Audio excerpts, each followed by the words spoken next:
Hello. So, I've got one for you, and this one is for anyone who's struggling to make a comic or a manga or some sort of story. And what I've done is I've done this in a few different sections. So the idea, the design, the sketch, the ink, the adding details, and the final product. So the first part is the idea. Now this is actually the hardest part of the process. Now you may not have an idea, but if you don't, then write or think about what you know, or what entertains you. This is the hardest part of the whole process. Once you've done that, so it could be anything. If you're someone who likes to collect cards, it could be something to do with cards. If you're someone who enjoys geography, write about that. It's how you tell the story and how it conveys. It could be a scenario, and that could elaborate into a story. So if you have a story or an idea, then you have completed the first step and the hardest step. So you're actually doing really well. So if you've done the idea part of it, then you have actually completed the hardest part. So once you know that, then you're on the way to going through the other processes. So if you have the idea, and once you have the idea, you can make your idea in a rough manner. If you have a look at what I've done, it does not look amazing. It looks ugly.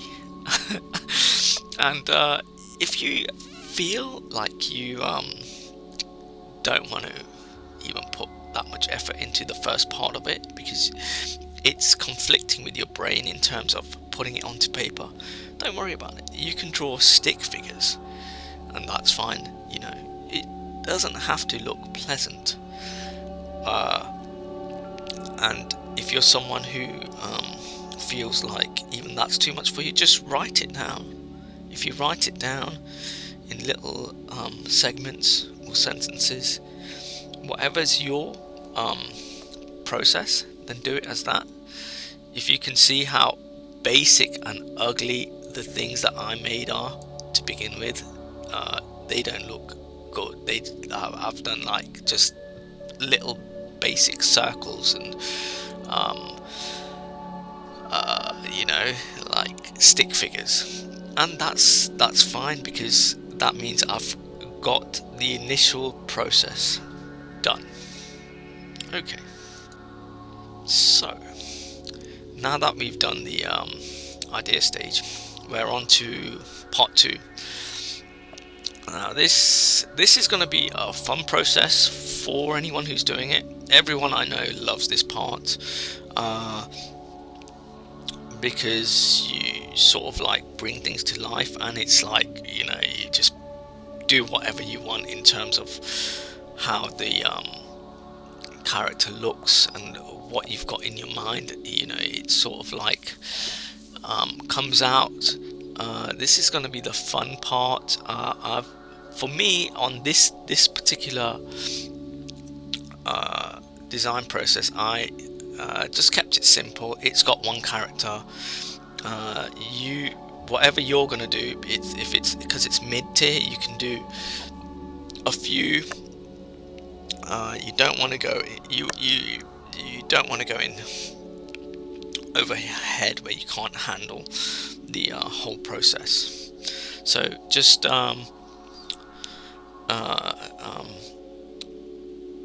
don't put too much effort into creating this part of it, because it's not like, this isn't a big project, it's just a medium project. It's so you understand how everything works. So you can have a few characters. It's how well you can handle what you're doing. All right. Okay. So now that we've done the idea, which is the hardest part, and we've done the idea, which is the hardest part, but also like making it into a rough sort of draft. You've got your design, which is the like all the characters that are going to be in your story. You put them both together and you make a sketch layout. Once you've made a sketch layout, it's going to be a little bit similar to the idea stage. You might make the odd mistake because you're trying to fit everything in terms of like how they'll fit into panels. It's almost like the way I did it, if you're looking at it, it's on a scroll, because that's my process.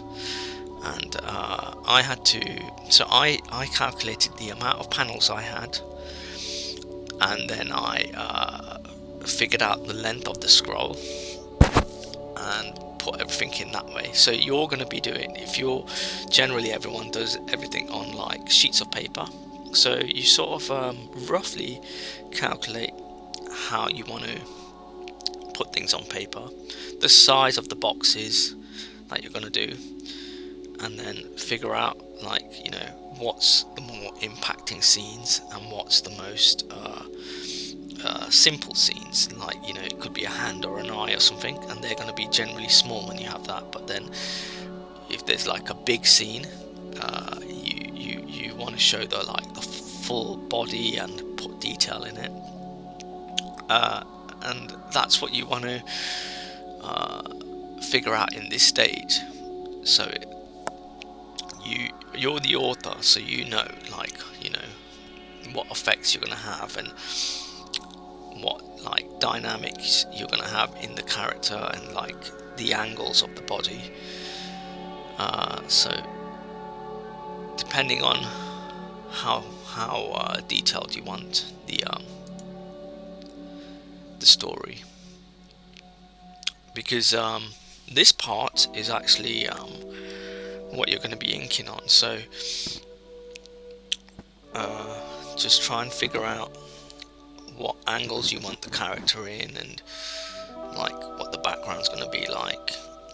So sketch it out roughly, and then if you're not happy with it, you can always go back and change it. So yeah, so once we've done that, you can pencil it in. So you've sketched it out, the blueprint, to a piece of paper, and now you can actually pencil it in, and it sort of helps you in terms of what the final product's going to look like. And this is a stage where you can still make mistakes and improve on them. So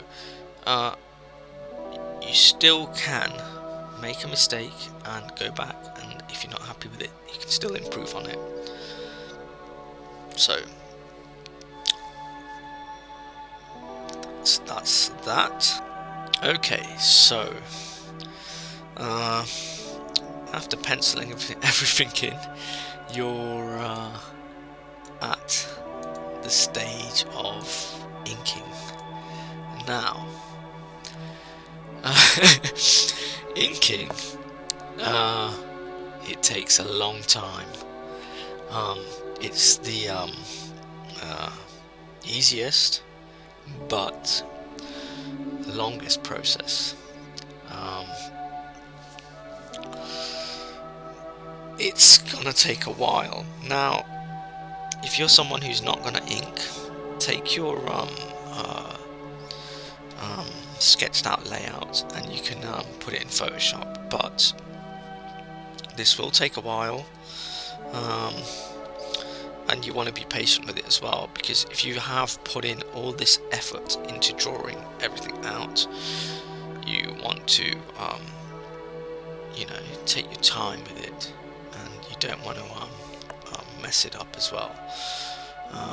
If you do mess it up, there are ways of cleverly sort of like disguising things. Sometimes you can just make lines thicker or Tipex it in. Tipex is like a white sort of colour.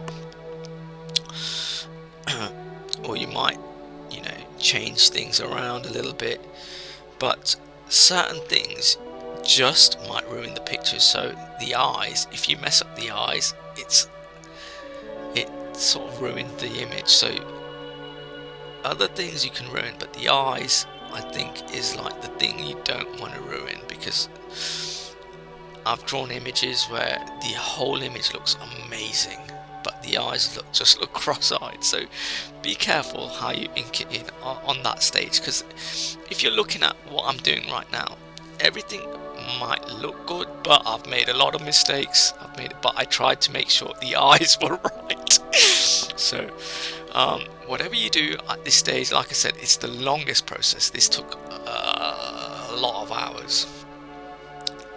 So be careful with this side. Like, when I say be careful, I'm just saying be careful with the eyes. The other stuff you can, like I said, just draw thick lines, and you'll be fine.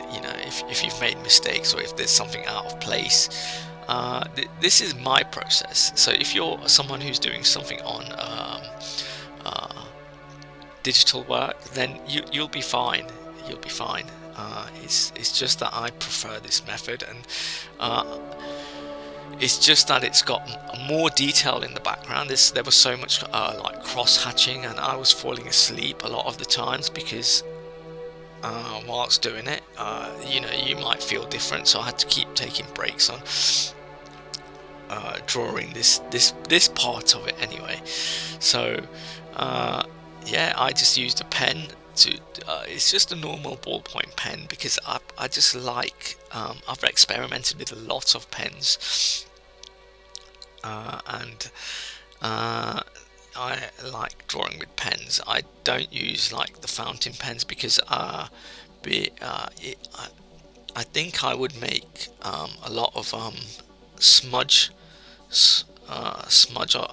on the paper. So I try not to stick to different pens, because the pens I've tried, you'll see the mistakes. I'll try and point them out to you, because I used a different pen, and it sort of it ruined the image.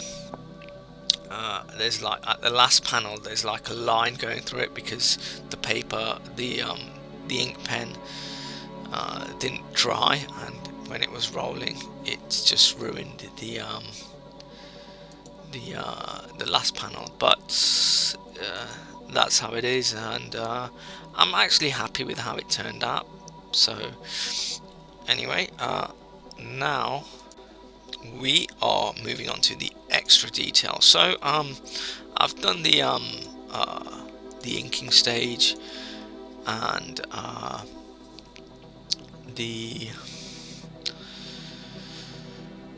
ink sort of I think the ink ruined the first panel and the last panel.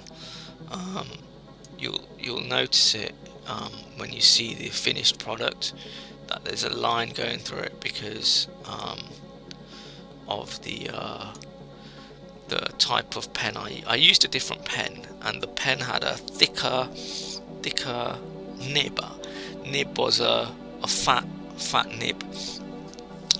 So I did expect. I knew it was a bad pen, but I just thought I'd take the risk, and it didn't work out. But in this stage, what I did was, after inking things in, I just wanted to make the image pop out a little bit more.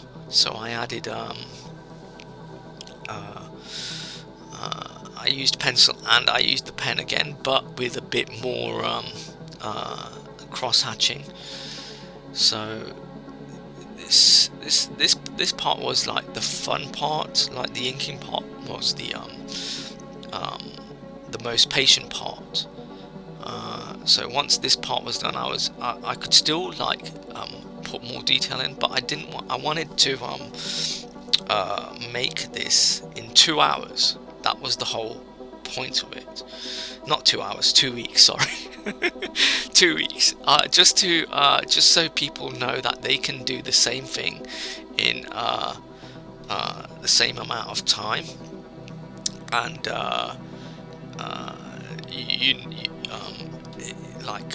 the thing that I've made isn't like the most intricate or the most interesting, but I just want people to see that, oh, you can do this in 2 weeks. Initially, I would say it took around 30 hours altogether. I think it's more than 30 hours, but 30 hours is what I recorded everything as. So if you're looking at it and you're seeing the video and you're thinking, how long did it take? It took that long, and it's just so it shows people what they can achieve in a set amount of time. Okay, now it's time to look at the final product, and looking at it, if you look at the first panel, there's like a line going through the sun, and that's because it's on a scroll. The line from the ink pen, it didn't dry, and it sort of it has stayed, and you can see the fourth panel with the sun again, and that's the same thing because the ink didn't dry. So the story is it's about a school kid who sees a can, and he's kicking the can around, and he's just it's like meant to be after school, so he's going home, but he sees a rabbit. He ends up crushing the can just to scare the rabbit, and the rabbit runs, and then he chases after the rabbit, and comes to a hole or a well. I think it's supposed to be like a sort of like an old well, and ends up slipping in the well whilst the rabbit jumps out of the way. And there's a weird thing that happens, which is he's chasing the rabbit, but you'll see like him as a rabbit and him as a dog, and that's because he's already fallen into the well, and he's having a dream. That's why it looks a bit odd. He's having a dream, and the dream is going through a sequence of him chasing a dog, whereas he's a rabbit, and it's going in through a tunnel, and the tunnel is the well itself, and then you see him on the floor, and that's after he's had the experience. So it's like almost like he's reliving the experience, but in an odd way, because if you've had a dream, they never make 100% of sense, if you know what I mean. They'll always be a bit odd. They'll never be like 100% accurate. But anyway, he wakes up in the tunnel, and not tunnel, sorry. He wakes up in the well, and he's in pain because he has had a fall, and he's lived. He's tries to get up, and he figures out that one of his legs is damaged, and he calls up for help. No one's around. The sun sets, and he's there till night. So you see like the stars coming out. He tries to climb out of the well using like the roots, and there's like bricks, but he ends up falling in again. and when he falls in again, he's got the brick that made him slip in his hand still, and he ends up like getting angry and throwing it out of frustration. Then the brick that he threw lands on his face, and then he just crawls up into like, you know, a little ball, ends up falling asleep, and then it's falling asleep, and then it starts to rain. And when it starts to rain, it starts to like fill up the cave, and he gets his bag, puts it back on, and he starts to climb out of the cave again. And he's almost out of the cave, but then one of the roots snap, and then he falls into the water in the cave. So he's grabbing hold of the cave, and he's using his fingers to like grip onto this side of the cave, because the water that's come from the rain has made the walls soft.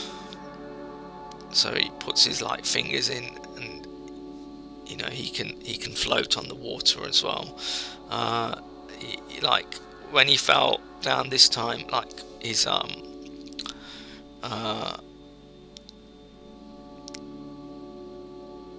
like stationery come out of his bag, and like an apple came out of his bag. So he sees the apple, grabs the apple, he eats it, and then he sees like one of his pencils, and he just pushes it into the wall, and he pulls it out and sees, oh okay, well that can work. And then he grabs like the metal pen and the metal compass to climb out of the cave, and he gets to the top. Whilst he's climbing out, it's getting brighter, and then he like makes one sort of ditch effort to pull himself out, and he ends up his hand pops out of the cave, and he gets out of the cave, and then he sort of like sits at the end, and he's there, and the sun is rising with the rabbit that initially chased in the background. And that's literally the story. So yeah, that's what I created anyway. So now that you saw my whole process, I hope that this sort of like might help someone else, and you can see what you might be able to make in about 2 weeks. It doesn't have to be the same as what I've made. You can have more than one character. You know, you can have like different scenarios. It doesn't have to be like as basic as what I've done. I've just done this just to show like what you're capable of, if you stick to it. So if you've got the idea, even if you don't have the idea, just jot down the idea in terms of like writing it down, and hopefully that will help you guys. Anyway, take care, and please don't give up on what you're doing. Thank you, bye.